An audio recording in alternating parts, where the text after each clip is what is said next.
அச்சமன் கோவில் திருவிழா மாவிளக்கு எடுத்து பக்தர்கள் நேர்த்திக்கடன். தருமபுரி மாவட்டம் பாலக்கோடு அடுத்த கணபதி நகரில் எழுந்தருளியுள்ள பிரசித்தி பெற்ற அருள்மிகு அச்சமன் கோவில் திருவிழா கடந்த 4ஆம் தேதி கொடியேற்றத்துடன் துவங்கியது. நேற்று முன்தினம் அம்மனுக்கு கூழ் ஊற்றுதல் நிகழ்ச்சி நடைபெற்றது. அதனைத் தொடர்ந்து திருவிழாவின் முக்கிய நாளான நேற்று அதிகாலை முதலே அம்மனுக்கு பல்வேறு திரவியங்களால் அபிஷேகம், ஆராதனை செய்யப்பட்டு சிறப்பு அலங்காரத்தில் அச்சம்மன் பக்தர்களுக்கு அருள் பாலித்தார்.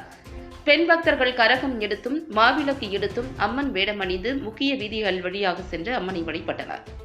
மேலும் பொங்கல் வைத்தும் கோழி, கிடா ஆகியவற்றை பலியிட்டும் தங்களது நேர்த்திக்கடனை செலுத்தினர். நிகழ்ச்சிக்கான ஏற்பாடுகளை கோவில் விழா குழுவினர், ஊர் கவுண்டர்கள் ஜெயவேல், ரவி, சின்னசாமி, சங்கர், நாகராஜி, முருகன், மாதையன், கோவிந்தசாமி, முருகேசன், முனுசாமி ஆகியோர் முன்னின்று நடத்தினர். இவ்விழாவில் ஏராளமான பக்தர்கள் கலந்து கொண்டு சுவாமி தரிசனம் செய்தனர்.